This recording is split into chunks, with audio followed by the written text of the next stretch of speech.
Welcome to Of Course episode yang ke-7. Di episode kali ini kita akan belajar edukasi tentang berlian. Dan aku udah janjian, sekarang aku ada di The Crown, Pakuan Mall, Surabaya. Janjian sama salah satu owner The Crown, ada Ko Agus di dalam. Penasaran seperti apa? Check this out! Oke teman-teman semua, sekarang saya sudah bersama dengan Ko Agus di sebelah kiri. Halo Ko, selamat siang. Halo, siang. Gimana kabarnya Ko Agus? Luar biasa, baik. Udah lama banget kita nggak ketemu ya. Iya. Kalau nggak salah kenal Ko Agus ini 1 tahun yang lalu. Iya, betul. Ya, nggak kerasa terus akhirnya sekarang punya kesempatan buat ketemu. Ini kalau boleh dibilang Ko Agus sebagai founder dari The Crown yang ada di Surabaya. Betul ya. Ini kita ada di Pakuan Mall di lantai berapa ini Ko? Lantai ground. Lantai ground. Nomor 92. Nomor 92. Iya. Nah, sekarang sebelum kita bahas lebih dalam, Ko Agus, Filemon itu pengen tanya sebenarnya Ko Agus backgroundnya seperti apa? Boleh nggak diceritain? Ya, saya asli Surabaya. Terus Dulu kuliahnya jurusan apa ini Ko? jurusan pariwisata. Jadi memang tidak nyambung ya. Terus sekarang terjun di bisnis berlian? Iya, tapi kan di pariwisata itu kan kita juga dilatih untuk ketemu orang. Guiding apa gimana, jadi masih ada relate lah. Jadi relate. Suka kalau misalkan ketemu sama customer, bangun relasi sama customer itu udah terbiasa lah. Oh iya, terbiasa. Nah, ngomongin tentang bisnis sendiri, Ko Agus emang dari dulu, dari kecil, emang terlahir dari keluarga yang berbisnis kah? Atau memang suka dan cinta sama bisnis sehingga terjun di bisnis ini?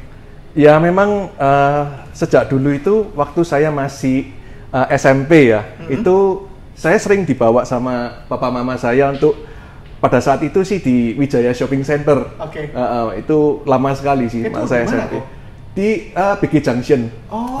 Oke. Dulu kan Wijaya Shopping Center. Namanya yang lama itu ya? Iya, terus terbakar kan? Terbakar, habis itu jadi BG Junction. Nah, itu saya memang lihat seneng sih. Saya lihat papa mama saya jualan. Nah, itu saya seneng banget. Jadi saya lebih seneng di bisnis daripada Oke, karena dari kecil emang sudah ngeliat orang tua udah berbisnis ya. Iya, betul. Jadi nurun ke anaknya juga. Iya. Tapi Koko sendiri asli dari Surabaya? Asli Surabaya. Asli Surabaya. Oke, nah jadi kalau boleh diceritain bisnis keluarganya dulu apa kok? Maksudnya bisnis keluarga orang tua sehingga sekarang Koko kenapa memilih untuk terjun di dunia bisnis berlian ini? Oh iya, karena kan ini ya pada saat selesai kuliah itu memang kan passion saya ini kan berbisnis. Ya.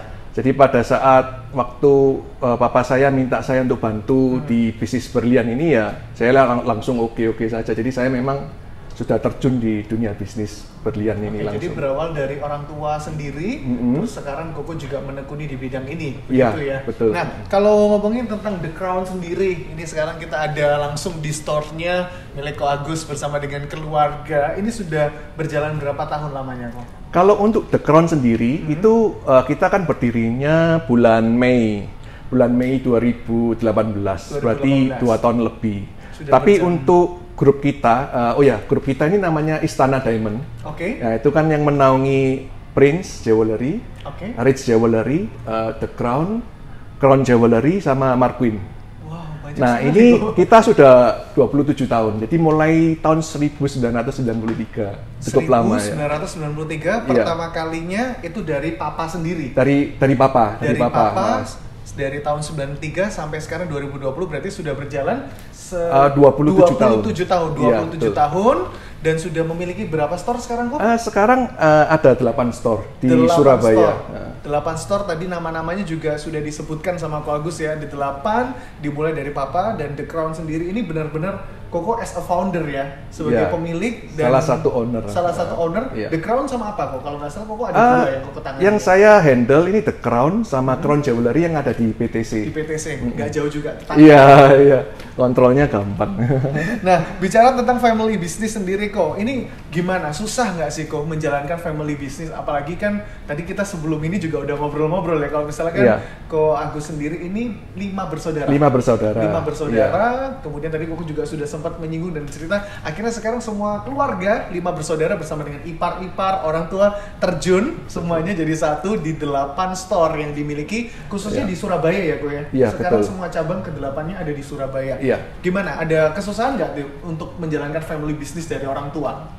Gini, kan saya ini kan 5 bersaudara yang Iya. seperti tadi dikatakan itu memang menghandle area masing-masing. Seperti saya di barat, Iya. terus kakak saya ada satu juga yang di barat, ada yang di timur, ada yang di tengah. Oke. Jadi di ini mall-mall. udah menyeluruh di kota Surabaya ya? Iya, iya. Jadi kalau dibilang ada kesusahan enggak, itu kita sudah ini sih apa? Jadi saya bersama dengan saudara-saudara saya ini adalah pemilik saham. Oke. Jadi tidak ada masalah sama sekali, dan juga untuk job desk-nya Iya. kita sudah ada bagian masing-masing. Jadi semisal oke. kakak saya kan ada yang jago di finance, jadi dia handle seluruh finance di grup. Oke. Terus saya sendiri dipercaya sama keluarga saya untuk handle di bagian marketing. Jadi ya saya handle marketing, dan demikian juga ada yang purchasing, dan ya itu. Balik lagi karena Koko senang ketemu orang ya. Iya. Backgroundnya tadi di Betul. pariwisata soalnya. Jadi secara pembagian kalau mau ngomong family business, meskipun ini dibagi dari orang tua sampai ke 5 bersaudara gitu, Iya. nggak ada masalah. Yang penting ada pembagian yang jelas job Iya, desk-nya betul. itu sudah dibagi juga. Kok Iya. anak keberapa kalau boleh tahu Kok? Saya paling kecil, anak kelima. Oh, anak kelima biasanya paling disayang ya Kok. Nah kalau The Crown sendiri ini Kok, ini kan tadi sudah diceritakan 2 tahun ya berjalan sejak tahun 2018. Iya, The Crown 2018. 2018. Kalau boleh dong diceritain kok apa sebenarnya makna dari The Crown sendiri, seperti apa Koko build bisnis yang ada di sini selama 2 tahun belakangan ini? Ya ini ya, The Crown ini merupakan cabang dari Crown yang ada di PTC. Iya. Kita kan tahu bahwa setiap customer itu taste-nya kan berbeda-beda. Jadi dengan kehadiran The Crown ini, maka varian-varian desainnya itu lebih lengkap. Oke. Sehingga Kalau dilihat dari bangunannya juga emang lebih modern ya. Iya, betul, dibandingkan betul. yang ada di PTC. ya gitu karena di PTC ini semestinya kita waktunya renov. Oke. Tetapi karena Pandemi, jadi harus ini mundur betul, ya. jadi harus ditunda gitu. Oke. Kalau maknanya sendiri kok The Crown, kenapa memilih nama The Crown? The Crown ini kan mahkota ya. Jadi memang kita memilih The Crown ini cocok lah dengan apa namanya visinya itu kan memang kita ini visinya kan kepingin sampai ke luar negeri. Oh, oke. Image Jadi yang dibangun kepinginnya itu impian jangka panjang. Kalau boleh dibocorin, kalau nggak salah Koko juga sudah berencana untuk mengganti namanya Iya, supaya bisa betul. go internasional. Benar Iya, nggak sih, Ko? betul, Boleh betul. nggak dibocorin ke kita kenapa kok? Ya kita kan dalam waktu dekat ini The Crown ini akan berubah menjadi Maximilian and Mary. Wah, Nah namanya jauh itu lebih keren. Diambil Maximilian- dari apa itu kok? Ada makna tersendiri nggak dari nama jadi itu? ini Atau itu Maximilian. nama anak Koko? Oh bukan. Maximilian and Mary ini raja di Austria pada zaman dahulu. Oke. Nah itu sejarah engagement ring pertama kali itu ya Raja Maximilian ini memberikan engagement ring itu pada Mary. Oh, oke. Jadi memang filosofinya diambil dari sana. Wow, ini keren banget sih filosofi yang diambil. Jadi dari nama Maximilian and Mary, iya. Jadi dari nama kedua pasangan itu ya. Iya, jadi rencana kita nanti waktu launch untuk apa ini buka cabang di Iya. kota-kota lain, dan impian kita yang jangka panjang itu Ekspansi ke kota-kota lain sampai ke luar negeri. Iya, betul, Kita betul. doakan pasti kau Amin, bisa. amin, pasti. amin, amin. Amin. Nah, kalau misalkan ngomong tentang bisnis berlian kan di dunia di Indonesia ini bisnis itu ada banyak kok, ya kan? Ya, Kenapa kok Agus memilih terjun ke dunia bisnis dunia berlian gitu?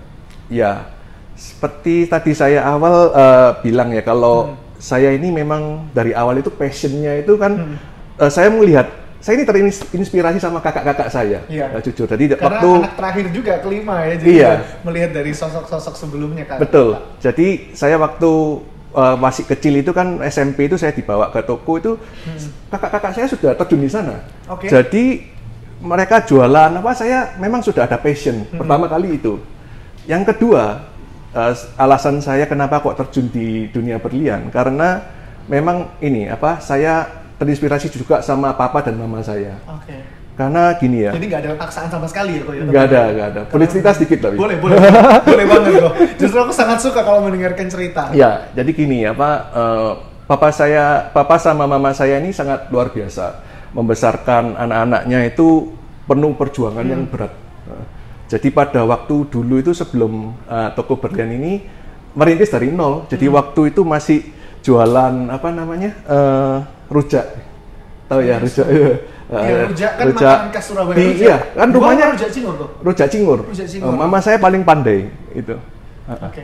Jadi setelah itu papa saya itu sampai nyambi jualan petasan keliling. Ini sejarah Koko dari dulu ya, dari waktu zaman masih kecil. Iya. Jadi kan perjuangannya sungguh luar biasa dan sangat berat lah. Dulu itu memang sangat berat. Tapi sekarang ini kan singkat cerita kan kita kan sudah ada toko emas. Nah, toko emas itu waktu dulu juga masih stoknya itu sedikit sekali. Karena papa saya punya reputasi yang baik, maka para supplier ini bisa ngedrop barang gitu. Setelah itu papa saya sering bilang sama anak-anaknya. Jadi kalau misalnya kita ini bersatu, jadi keluarga ini bersatu, maka hoki itu akan datang. Hoki itu keberuntungan. Nah, setelah itu kita tambah kuat dan kita pasti lebih besar, maksudnya jaya. Nah, kita terinspirasi dengan itu, maka anak-anaknya ini sekarang berkomitmen kalau kita bakal mewujudkan cita-cita dari papa dan mama saya. Wow, ini luar biasa sekali. Memang benar-benar kenapa, jadi salah satu alasan kenapa The Crown, khususnya kan Istana Diamond ya, Ko ya? Iya, Istana Diamond, betul. Ininya, untuk pusatnya, gitu ya, dinaungi oleh Istana Diamond, kenapa bisa sebesar ini, 27 tahun hingga punya 8 cabang di kota Surabaya dan bahkan akan ekspansi keluar kota dan luar negeri ke depannya. Amin. Itu karena memang benar-benar sosok dari orang tua yang luar biasa, bisa membangun untuk gimana caranya anak-anaknya kelima-limanya punya visi misi yang sama, punya mimpi yang sama, goal yang sama untuk dikejar bersama. Dan aku yakin itu nggak mudah kok ya kan, menyatukan 5 orang dengan 5 kepala berbeda, belum ditambah orang tua. Itu kan pasti banyak banget pro dan kontra, kadang selisih pendapat. Tapi justru gimana caranya menyatukannya supaya bisa sampai ke sekarang, bahkan punya mimpi yang jauh lebih besar, itu yang jadi salah satu kunci keberhasilan juga. Keren banget sih, itu bisa dicatat buat teman-teman semua. Ko Agus, makasih banyak loh sudah mau meluangkan waktunya. Sama. Apalagi ini pertama kalinya juga Ko Agus mau sharing ke teman-teman semua, karena Filemo sendiri emang penasaran sebenarnya gimana sih caranya membangun bisnis berlian. Kalau tadi Koko sudah sempat menjelaskan kenapa memilih terjun di bisnis ini, karena memang keluarga dan emang dari kecil ya mencintai bisnis ini. Nah, kalau misalkan Filemo sekarang pengen tanya, apa sih yang membedakan cara membangun bisnis berlian dibandingkan bisnis-bisnis yang lainnya? Gini, cara membangun bisnis berlian, maksudnya bedanya dengan bisnis-bisnis yang lain. Kurang lebih sama, ya. Kan tentunya kan kita melakukan riset dulu ya. Pasti. Jewelry line apa yang akan Anda kerjakan? Misalnya sekarang kan ada jewelry yang khusus untuk wedding, atau Anda ingin membangun jewelry store yang untuk eksekutif muda, ataupun yang high end, itu kan harus diperjelas dulu. Targetnya beda-beda ya, beda-beda. Setelah itu kan Anda bikin bisnis plan kan, pasti semua bisnis juga begitu ya.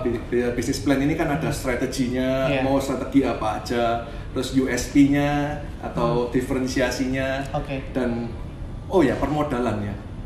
Permodalan kan, apakah Anda ini mau cari investor, atau mau modal sendiri, ataupun family business seperti saya itu jadi di awal itu berbeda-beda ya, tergantung bagaimana bisnis plan-nya itu. Bisnis plan-nya. Nah, setelah itu Anda mencari brand nama toko ya. Setelah sudah riset dan sebagainya itu, Anda cari brand toko, mungkin bisa ke konsultasi, ke branding consultant atau branding agency ya. Dan jangan lupa dipatenkan namanya kalau sudah ketemu. Karena itu jadi salah satu syarat juga kan, kok sekarang dengan berkembangnya bisnis ya di era sekarang ini, jadi harus dipatenkan supaya jadi hak milik gitu ya. Nah, ini yang perbedaannya di sini. Jadi kalau di jewelry bisnis ini kita harus menyediakan ekstra dana untuk cash flow. Perputaran uangnya berarti ya? Iya, perputaran uangnya. Kenapa? Karena kan berbeda ya apabila kita lihat bisnis fashion. dia kan nggak menerima buyback. Orang jual kembali. Jadi misalnya saya ke toko baju, habis itu 1 bulan saya kembalikan lagi, kan nggak mungkin ya. Nah kalau di bisnis perhiasan berlian ini kan identik dengan investasi. Betul. Otomatis kita merupakan kewajiban kita untuk melakukan jual kembali ini kita harus terima. Nah itu kenapa cash flow harus kuat kan. Jangan sampai seperti masa pandemi ini misalnya kan banyak orang yang ada kebutuhan yang lain sehingga terpaksa menjual perhiasannya. Sedangkan kita juga ada kewajiban untuk memenuhi jatuh tempo supplier pembayarannya. Belum lagi sewa mall, belum lagi itu gaji para karyawan. Nah itu kan riskan ya kok. Betul. Jadi bisa jadi bisnis bisa jatuh karena itu ya. Jadi finance-nya harus kuat, betul. Finance-nya harus kuat. Jadi kan jewelry bisnis ini kan is all about trust. Jadi bisnis kepercayaan. Nah itu jadi jangan sampai kita tidak bisa memenuhi kewajiban kita, akhirnya pengaruh terhadap reputasi kita itu.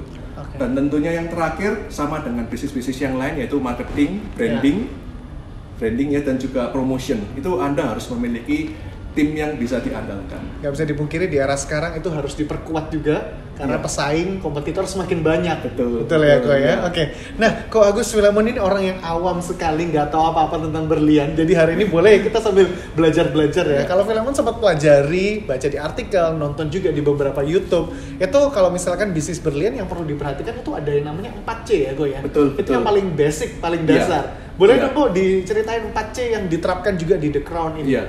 4C ini kan memang merupakan standar ya. Standar untuk kita menentukan harga dan juga kualitas dari sebuah berlian. Jadi bisa semakin tinggi harganya ditentukan dari 4C-nya ini ya. Betul. Jadi misalnya C yang pertama itu kan color. Nah, kalau ngomongin tentang color, sebenarnya color di berlian itu ada berapa banyak kok? Color ini ada mulai dari D color, itu yang tertinggi.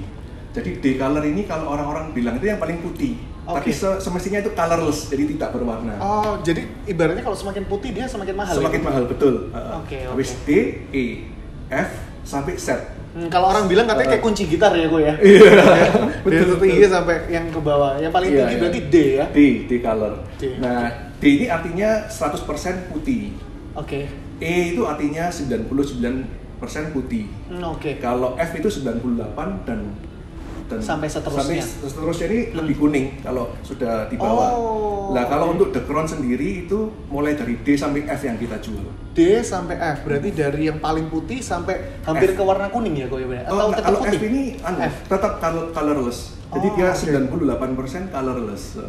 Oke. Nah, berarti kalau yang semakin kuning itu dia semakin murah kok? Iya, betul. Tapi katanya di warna-warna lain justru dia harganya bisa semakin tinggi ya kok. Kalau nggak salah ada apa aja kok selain warna putih? Ada mungkin ini ya, itu namanya fancy color. Fancy color diamond itu ada red diamond, blue diamond, pink diamond, betul, sama fancy yellow diamond. Beda sama diamond yang set yang kuning itu tadi ya. Beda. Ini namanya aja udah ketahuan fancy yellow diamond. Nah, mungkin boleh sambil ditunjukin kok contoh-contohnya kalau misalkan yang blue diamond gitu ya. Fancy yellow. Blue diamond itu sangat langka ya, Philemon. Jadi maksudnya saya yang pernah jual itu pink diamond sama fancy yellow diamond. Tapi kalau yang blue diamond itu terus terang kita belum pernah, cuma kita pernah lihat. Langka banget. Dan apalagi yang red itu susah banget dapatnya. Sampai sekarang saya belum jumpai. Kalau yang di sini kok yang dijual rata-rata apa saja? Berlian yang colorless. Terus ada seperti ini fancy yellow diamond. Ini fancy yellow diamond. Iya. Oke. Sampai di harga berapa ini kok? Ini kalau ini kan karena kan karatnya kecil ya, jadi sekitar 66 juta. 66. Iya. Oke. Jadi ini kalau dilihat dari segi warna. Kalau karatnya besar bisa sampai ada yang 100.000 US dollar, ada yang 180.000 US dollar, tergantung dengan karat dan juga warnanya ini kan ada macam-macam, ada yang fancy vivid yellow. Itu lebih mahal lagi. Ini udah kayak rumus kimia ya, semakin complicated ya. Tadi saya fancy intense yellow itu ada lagi. Fancy yellow, fancy light yellow. Jadi bermacam-macam. Sebutannya ada banyak juga ya. Iya. nanti saya harus berguru lagi sama Ko Agus ini. Private ya, Kalau tentang sebutan-sebutannya gitu. Iya. Kalau yang tadi Red Diamond sama Blue Diamond itu sampai di angka berapa kok? Karena Kalau langka. Red Diamond ya, itu karena dia sangat langka sekali, itu pun yang ditemukan itu paling besar itu cuma 5 karat, paling besar. Oke, saking langkahnya. Langkanya, oke. Sedangkan kalau white diamond kan kita mau cari yang 10 karat, 15 karat itu kan masih bisa. Tapi kalau red diamond itu kira-kira harganya itu bisa bermacam-macam tergantung dari tadi yang apa vivid atau intense itu ya. Kan bisa 300.000 US dollar sampai 2 juta US dollar range-nya. Siapa aja orang Indonesia yang punya itu kok? Jadi penasaran saya. Kok punya tahu? Enggak. Oke, salah satunya tadi kualitas dan harga itu berlian ditentukan dari color. Iya, Kalau color. yang kedua itu di cutting ya kalau nggak salah ya kok ya. Clarity ya. Clarity, kejernihannya. Kejernihannya. Itu gimana kok? Definisi maksudnya kejernihannya ada. Adakah yang nggak jernih gitu berliannya? Ya, jadi Seperti gini, apa? kalau clarity itu kalau bicara clarity itu gradingnya itu mulai dari flawless. Oke. Flawless ini artinya tidak ada sidik jari alam sama sekali, benar-benar bersih, tidak ada inklusi sama sekali di dalamnya. Setelah itu internally flawless, VVS1, VVS2, VS1, VS2, SI1, SI2, I1, I2, I3. Jadi banyak sih gradingnya, banyak. Jadi Makin pusing saya. semakin dia ke bawah ya otomatis semakin kotor dan harganya lebih murah. Boleh nggak sih kok sambil ditunjukin gitu untuk kalau bahas tentang clarity itu kayak gimana ini. cara melihatnya? Jadi kalau clarity itu kita keker pakai loop. Oke. Pakai loop gitu keker. Oh, supaya Seperti- lebih melihat kejernihannya gitu ya, lebih Betul. detail gitu ya kok. Seperti ini kan, ini F color internally flawless. Jadi dia ini colornya F, yang tadi saya bilang 98% putih. Untuk clarity-nya internally flawless, jadi tanpa sidik jari alam. Dan internally flawless ini sangat langka karena cuma ada 2% di seluruh tambang di dunia ini dipegang aja. Oke, ini berkilau sekali ya kok ya emang ya. Kalau dilihat dari jauh aja udah berkilau, apalagi dari dekat. Wow, ini keren banget sih ini. Oke, selain itu kok di clarity biasanya apa lagi yang diperhatikan? Di clarity-nya ya ini apa kalau misalnya internally flawless itu lebih mahal, kadang kan lebih langka. Dan kita nggak tahu sih nanti 10 tahun, 20 tahun lagi ini apakah clarity IF ini masih ada. Jadi memang benar-benar langka. Oke. Ini untuk poin yang kedua biasanya untuk menentukan harganya. Iya, Yang betul. ketiga kok di cutting ya. Cutting, betul. Itu seperti apa kok? Kalau bahas tentang cutting. Jadi kalau grade-nya cutting ini dari excellent yang paling bagus. Oke. Excellent, habis itu very good, good, dan poor. Kalau yang Filemon pelajari itu kalau nggak salah kan dari cuttingannya itu bisa menentukan seberapa kejernihannya juga ya kok ya. Fire-nya. Ditentukan juga gitu Kalau ya. cutting itu pengaruh di fire. Jadi kalau diamond ini kita gerakkan itu fire-nya bagaimana itu pengaruh di cuttingnya. Kalau cuttingnya semakin ideal dan semakin proporsional, maka diamond yang di pantulannya ini lebih brilliance, lebih sempurna. Oke. Berarti itu untuk yang cutting. Nah, apakah dari cuttingan ini juga berpengaruh di yang poin yang keempat ini kok? Karat ya. Iya, di karatnya. Berpengaruh juga di situ kok. Kalau karat sih ada sendiri ya. Karat itu cuma satuan berat dari berlian. Kalau emas kan gram. Oke. Kalau berlian ini karat. Jadi memang semakin berat, otomatis semakin mahal.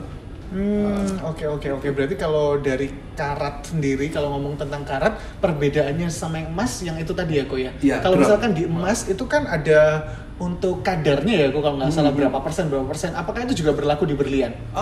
Kalau di berlian itu karat itu cuman beratnya aja. Jadi bukan kadarnya berapa persen, berbeda. Oke. Gitu. Jadi kurang lebih itu tadi basic 4C ya kalau kita ngomongin tentang berlian. Nah, kalau ngomongin tentang jenis-jenis berlian sendiri kok khususnya yang dijual di pasaran di Indonesia dan juga dijual di The Crown, Iya. itu apa aja kok jenis-jenisnya? Selain dari fancy color yang tadi kita bicarakan, Iya. itu ada namanya fancy shape diamond. Oke. Jadi itu ada yang bentuknya seperti hati atau kita bilang heart shape. Ada yang bentuknya seperti bantal, itu namanya cushion. Oke. Ada yang bentuknya itu Yang paling sering kita lihat biasanya dua itu ya kok ya, love sama bantal itu ya. bantal, iya. Round yang paling banyak ya. Yang Ah, bulat. yang bulat ya. Ini yang round. Habis itu apa lagi ya? Heart shape, emerald cut, Oke. radiant cut, princess cut, macam-macam sih. Wow, ada banyak juga ya ternyata ya. Iya. Oke, nah kalau misalkan ini kalau kita ngomong tadi kan Koko juga sudah sempat menyinggung ada di sini tuh harus kuat juga di cash flow karena Iya, di sini nggak cuma menjual tapi itu juga bisa dibeli juga kan Kok, karena orang kan datang jual dan beli gitu. Iya, betul. Nah biasanya apa sih yang menyebabkan harga dari berlian itu bisa turun kok? Oh iya, harga berlian bisa turun bisa karena memang harga dunianya itu turun, otomatis kan berlian turun. Itu yang pertama. Kedua, bisa karena Anda ini mungkin menyimpan berliannya ini ada kesalahan dalam penyimpanan, jadi sehingga menimbulkan diamond ini jadi scratch. Jadi kalau diamond itu kita benturin sama-sama diamond, nah itu bisa scratch. Nah itu yang mungkin ini ya bikin harganya jadi turun karena kan ada cacatnya. Jadi ini pas banget karena tadi kan kita udah ngomong kalau yang menentukan harga karena ada tadi kurang lebih biasanya 4C itu tadi yang bikin turun salah satunya yang itu tadi yang Koko sampaikan. Nah kalau gitu sekalian nih Koko, tips and triknya sebaiknya seperti apa kalau menjaga berlian? Jadi kalau menjaga berlian ini harus kalau cara penyimpanannya itu paling baik itu dimasukkan plastik satu-satu. Jadi semisal anting itu kan ada 2. Nah anting ini satu dimasukkan plastik, pasangannya juga dimasukkan plastik, baru kita masukkan di dalam kotak. Nah, untuk supaya nggak ini ya, menjaga supaya itu tadi nggak berbenturan. Iya. Pertama itu, kedua untuk cara membersihkannya. Untuk membersihkannya itu sangat mudah sekali. Cuman tinggal kita sediakan sikat sama sabun untuk cuci piring gitu ya, itu bisa. Kalau di kita sih pakai diamond cleaner. Nah, itu kita tinggal sikat. Jangan lupa sikat di bagian sela-sela yang di dalam kalau cincin ya. Itu sikat pelan-pelan, habis itu dibilas yang banyak. Habis itu dikeringkan dengan hair dryer. Kenapa kok pakai hair dryer? Karena supaya keringnya itu menyeluruh. Sampai ke dalam juga ya, nggak ada yang tersisa. Bercak-bercaknya. Oke, berarti sama seperti emas juga kalau di sini berlian juga bisa dicuci tentunya ya. Bisa. Dan itu nggak mudah asalkan tahu tekniknya seperti apa menjaganya gitu. Betul. Ada lagi nggak kok yang lainnya? Ya itu sangat mudah sih untuk membersihkan berlian dan merawatnya itu sangat mudah. Ini koleksi untuk yang paling mahal di sini kok, untuk cowok. Untuk cowok, betul. Apa namanya ini kok? Ini Blue Sapphire Ring. Jadi dia tengahnya ini Blue Sapphire, Blue Sapphire, 16 karat beratnya. 16 karat. Satu karatnya berapa gram tadi kok? 1 karat itu per karat itu berarti 0,2 gram. 0,2 gram. Iya. Ini apa aja kok detail yang ada di situ? Iya, terus yang mengelilingi dari Blue Sapphire ini adalah berlian micro setting. Jadi kita memang pakai teknik pave setting untuk menyeting berlian ini. Jadi pakai mikroskop, habis itu dipasang satu persatu. Iya, karena ini detailnya luar biasa. Memang agak susah. Wow. Harganya berapa ini kok? Ini 1,4. 1,4 ya, coba dilihat guys ini harganya guys. Ini yang paling mahal ya untuk koleksi cowoknya ya? Iya, untuk koleksi cowok, betul. Ini sekarang salah satu koleksi gelang berarti kok untuk wanita. Iya, betul. Ini yang paling eksklusif juga di sini kok. Ini ya termasuk salah satu desainer collection kami. Ini apa ini kok? Ini berliannya itu 5,5 karat totalnya. Dan yang di tengah, yang di center diamond ini semua ada 9 pieces ini. Ini adalah diamond dengan sertifikat GIA. Jadi perlu kita pahami bahwa kalau sertifikat GIA ini, kalau Anda ingin membeli berlian yang 0,30 ke atas, lebih baik menggunakan sertifikat GIA karena itu lebih tersertifikasi dengan baik ya, lebih aman untuk membelinya. Yang bersertifikat GIA itu ya kok ya? GIA. Oke. Kalau yang ini harganya di berapa ini kok? Ini 292 juta. 292 tadi 6 karat ini ya kok ya? Hampir 6 karat. Hampir 6 karat. Oke, Kok Gus, dari tadi kita udah ngobrolin banyak tentang produk-produk khususnya yang dijual di The Crown, gitu ya. Tapi yang bikin Filemon juga penasaran sebenarnya kalau tadi kita sudah membahas produk, bagaimana cara bertahannya juga beberapa Kok Gus juga sudah menjelaskan. Yang membedakan sebenarnya bisnis berlian yang ada di Indonesia dengan yang di luar negeri itu seperti apa? Oh ya, bedanya bisnis berlian di Indonesia dengan di luar negeri ya. Ini perbedaannya itu di segi desain perhiasannya. Selera desainnya betul. Ya? Taste-nya dari customer yang ada di Indonesia itu sangat berbeda dengan yang ada di luar negeri. Apa aja kok yang membedakan?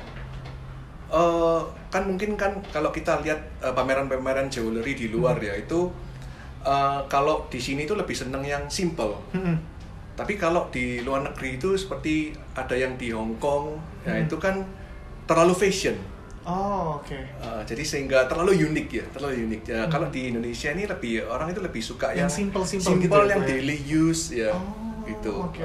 Berarti dilihat dari cara belanjanya mereka, melihat dari style-stylenya itu di setiap negara juga berbeda-beda, tapi di sini juga menyesuaikan berarti ya seperti apa kebutuhan customernya. Betul. Kita gitu. Lihat marketnya itu kan lebih suka yang simple ya, jadi kita datangkan yang simple gitu. Oke. Nah, terus bagaimana kok cara membrandingnya?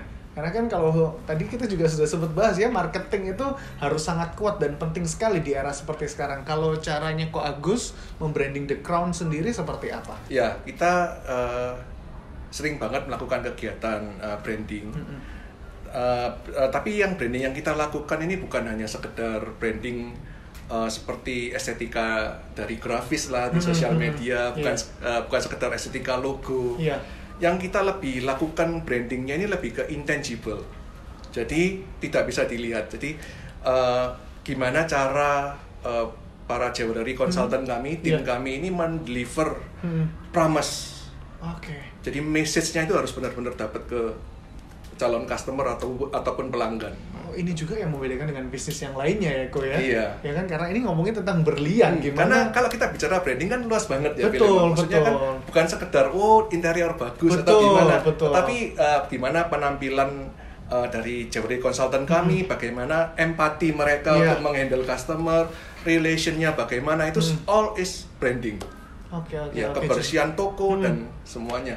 Ya, jadi tetap bisa membangun kepercayaan customer untuk bisa kembali lagi ke sini. Betul. Gitu ya. Nah, itu yang sebenarnya nyambung nih, Ko. Filemon pengen tanyakan itu gimana caranya supaya bisa mendatangkan banyak customer. Gimana caranya nggak cuma datang tapi mereka bisa beli lagi, datang lagi gitu. Repeat order ibaratnya gitu. Gimana caranya, Ko?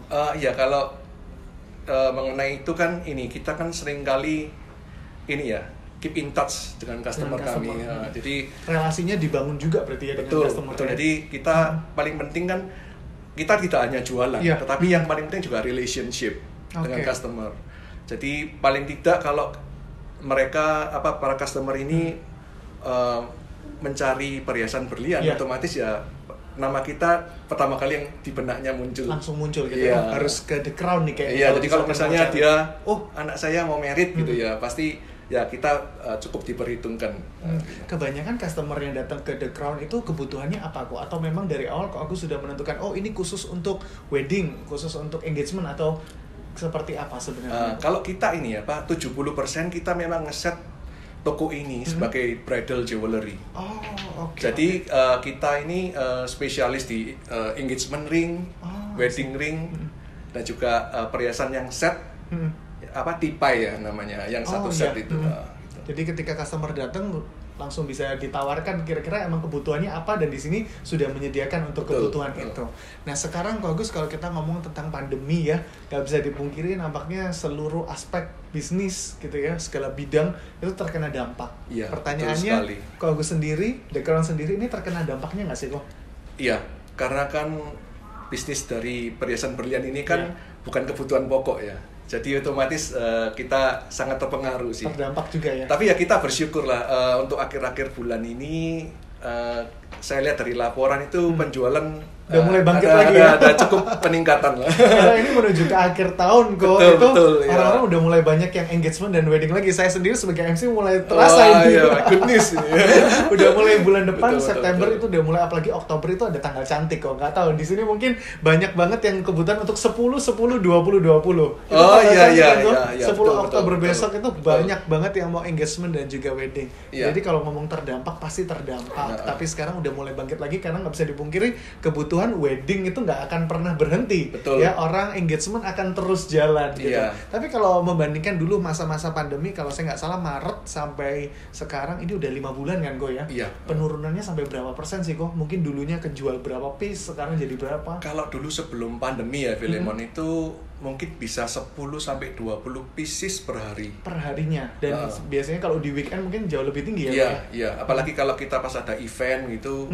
Sering bikin event juga dulu kok? Iya, kita kan bikin acara toko ya, misalnya kayak Christmas celebration atau Surabaya Big Sale, kita selalu ikut dalam event-event. Terus biasanya ada promo-promonya, diskon juga kok buat seperti itu ya? Iya, terus pameran. Sampai kemana aja kok pameran?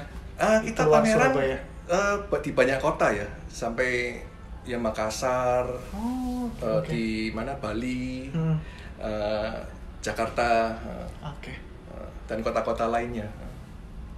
Kalau tadi dari dampak pandemi ke penjualan, kalau ekspor impornya kok, karena kan kalau nggak salah ini barang-barangnya tentu didatangkan dari luar negeri ya kok ya? Iya. Dari mana aja kok? Kita kebanyakan dari Hong Kong. Dari Hong Kong. Dan sebagian ada yang dari Italia. Iya. Itu dampaknya seperti apa kok kalau untuk pengiriman ekspor impor? Nah, ini kalau untuk pengirimannya sih ada supplier yang tertunda ya.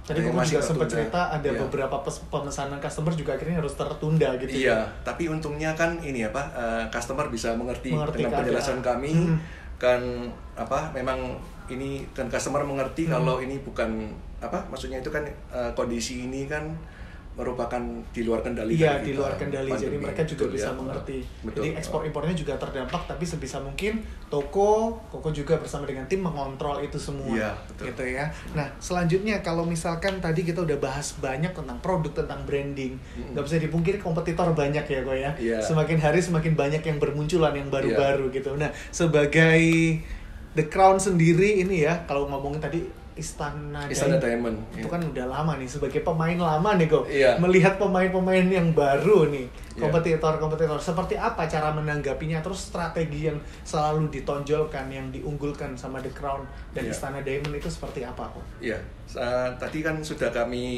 saya bahas kalau kita sering melakukan kegiatan marketing seperti pameran-pameran. Lalu kita juga buat sosial media, campaign-campaign yang bisa mendekatkan diri dengan customer kami. Dan memang kami sangat merasa beruntung dan berterima kasih kepada customer kami karena The Crown ini termasuk 3 besar top of mind di benak para customer ya. Jadi kita sangat diuntungkan ya di Surabaya. Di Surabaya. Oke. Jadi ya kita bersyukur.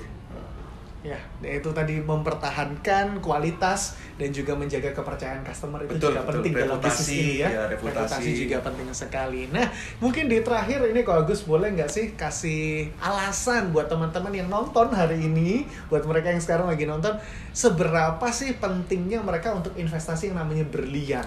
Ya, investasi di berlian yang pertama yaitu anti inflasi. Nah, yang kedua berlian ini kan hemat tempat. Jadi misalnya kalau kita di safety box-nya bank itu bisa simpan lebih banyak. Kenapa? Karena gini, kalau Filemon misalnya beli emas misalnya 1 kilo gitu. Kan kalau sekarang kalau nggak salah harganya per kilo itu 1 eman hampir. Nah, kalau di berlian 1 miliar itu bisa berupa cincin mungkin 2,5 atau 3 karat. Jadi kan bisa secara bentuk kecil ya, jadi mudah untuk hemat. disimpan, hemat. Oke. Yang ketiga, selain untuk berinvestasi, kan Filemon juga bisa pakai untuk fashion. Untuk ini kan jalan-jalan atau gimana kan bisa untuk penampilan. Kalau nggak salah kita sebutnya sebagai pride ya kok ya. Orang memakai berlian itu jauh lebih bangga gitu ya. Bukan bertujuan untuk sombong, tapi memang itu sebagai self confidence juga, sebagai penghargaan untuk diri kayak gitu kan kok ya. Betul. Ada poin yang keempat kok. Yang terakhir. Yang terakhir ini kan kita tahu ya Filemon kalau berlian ini kan merupakan kita ambilnya kan dari tambang. Dan tambang ini kan semakin lama kan semakin habis. Seperti tadi yang kita bahas di awal, kan tidak tahu kita 20 tahun lagi apakah berlian yang berkualitas tinggi itu apakah masih ada. Nah, otomatis kalau sudah itu habis, harganya pasti akan meningkat. Wah, jauh lebih. Jadi nggak ada salahnya kalau investasi dari sekarang. Nanti kita lihat kapan titik itu harga bisa tinggi, itu jadi investasi yang luar biasa tentunya ya. Wow, thank you banget kok 4 poin yang sangat penting bisa membuka pikiran saya dan teman-teman juga yang nonton tentunya. Agus, makasih banyak sudah meluangkan waktunya hari ini, sudah mau sharing juga gimana tadi pengalamannya dan juga tips and trick strategi-strategi luar biasa. Semoga ini bermanfaat buat mereka semua yang nonton hari ini ya. Nggak hanya buat mereka, tapi buat aku pribadi hari ini belajar banyak loh dari Ko Agus. Thank you banget. Sehat terus, sukses terus ya Ko ya. Kita bakal sering-sering ketemu lagi nanti ke depan ya. So teman-teman, thank you banget yang udah nonton hari ini. Semoga konten hari ini kita belajar banyak tentang berlian, membangun bisnis berlian, khususnya dari Ko Agus juga. Thank you buat kalian semua yang sudah nonton. Jangan lupa kalian bisa komen kira-kira konten apa buat selanjutnya. Jangan lupa konten ini juga di like, share sebanyak-banyaknya ke teman-teman kalian. Jangan lupa juga untuk pencet tombol subscribe. So everyone, thank you for watching and of course you can.